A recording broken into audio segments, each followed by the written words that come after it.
చట్టం చేసి మరి 50% పదవులు నా నా నా నేను పిలుచుకుంటూ నా ఎస్సీలు బాగుండాలి, నా ఎస్టీలు బాగుండాలి, నా మైనారిటీలు బాగుండాలి, నా బీసీలు బాగుండాలి అని చెప్పి ఏకంగా చట్టం చేసి మరి వారిని పైకి లేపాలి, వారిని ఎదగనివ్వాలి అని చెప్పి 50% పదవులు వాళ్ళకే ఇచ్చేట్టుగా చట్టం చేసిన ప్రభుత్వం కేవలం మీ బిడ్డ ప్రభుత్వం.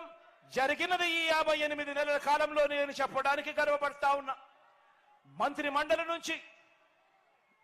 మండలిలో ఏకంగా 68% పదవులు ఈ వర్గాలకే ఇవ్వడం దగ్గర నుంచి మొదలెడితే 2,31,000 ప్రభుత్వ ఉద్యోగాలు. రాష్ట్రం విడిపోయిన తర్వాత మన ప్రభుత్వంలో ఎన్ని ఉద్యోగాలు ఉన్నాయని చూస్తే దశాబ్దాలుగా స్వతంత్రం వచ్చినప్పటి నుంచి మన రాష్ట్రంలో ఉన్న ఉద్యోగాలు 4 లక్షలు అయితే ఈ 58 నెలల్లో మీ బిడ్డ ప్రభుత్వం వచ్చిన తర్వాత అదనంగా మరో 2,31,000 ఉద్యోగాలు మీ బిడ్డ ఇచ్చాడు. ఆ 2,30,000 ఉద్యోగాలలో ఏకంగా 80% ఉద్యోగాలు నా నా నా నా నేను పిలుచుకుంటా ఉన్నా.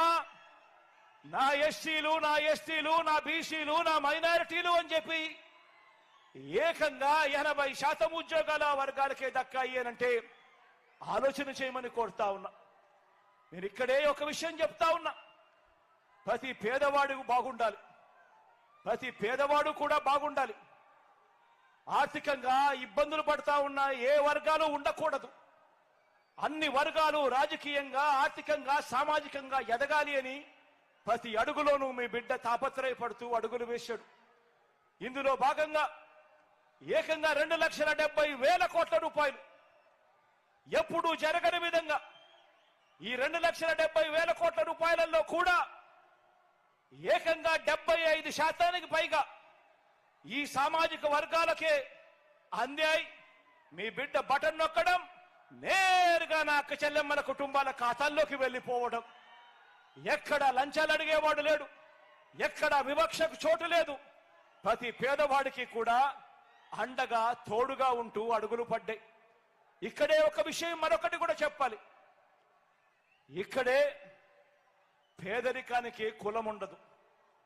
పేదరికానికి కులం ఉండదు అని చెప్పి అగ్రవర్ణాలలో ఉన్న పేదలకు కూడా మంచి జరిగింది ఎప్పుడు అనంటే అది కూడా మీ బిడ్డ హయాంలోనే అని కూడా చెప్పడానికి కూడా గర్వపడతా ఉన్నా.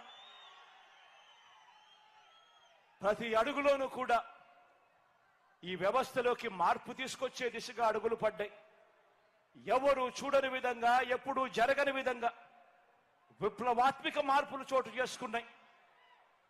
అభివృద్ధిలో మొట్టమొదటిసారిగా వికేంద్రీకరణలో భాగంగా 3 రాజధానులు మొదలు మరో కొత్త 13 జిల్లాలు ఏర్పాటు చేయడం జరిగింది. ఎప్పుడు చూడని విధంగా 17 కొత్త మెడికల్ కాలేజీలు ఏర్పాటు చేస్తా ఉన్నాం. రాష్ట్రంలో ఎప్పుడు జరగని విధంగా కొత్తగా ఈ 58 నెలల కాలంలోనే మరో 16,000 కోట్ల రూపాయలు పెట్టి 4 సీపోర్ట్లు కడతా ఉన్నాం. రాష్ట్రంలో ఎప్పుడు జరగని విధంగా 10 ఫిషింగ్ హార్బర్లు మరో 3,800 కోట్ల రూపాయలు ఖర్చు చేసి కడతా ఉన్నాం. రాష్ట్రంలో ఎప్పుడు జరగని విధంగా 15,000 విలేజ్ వార్డు సెక్రటేరియట్లు ఈ రోజు కనిపిస్తా ఉన్నాయి. రాష్ట్రంలో ఎప్పుడు జరగని విధంగా 11,000 ఆర్బీకేలు ఈ రోజు గ్రామ స్థాయిలో కనిపిస్తా ఉన్నాయి. రాష్ట్రంలో ఎప్పుడు జరగని విధంగా ఈ రోజు 11,000 విలేజ్ క్లినిక్లు ఈ రోజు గ్రామాలలోనే దర్శనమిచ్చే కార్యక్రమం జరుగుతా ఉన్నాయి అనంటే దేశ చరిత్రలో కూడా ఇది ఒక గొప్ప అధ్యాయంగా నిలిచిపోతుంది. రాష్ట్ర చరిత్రలో ఇది ఎప్పుడూ కూడా కని విని ఎరుగని ఘట్టము అని కూడా ఈ సందర్భంగా తెలియజేస్తూ ఈ 58 నెలల కాలంలోనే ఈ మార్పులన్నీ కూడా జరిగాయి అని చెప్పి కూడా ఆలోచన చేయమని చెప్పి ప్రతి ఒక్కరిని కూడా కోరుతా ఉన్నా. అందరూ కూడా ఆలోచన చేయమని అడుగుతా ఉన్నా.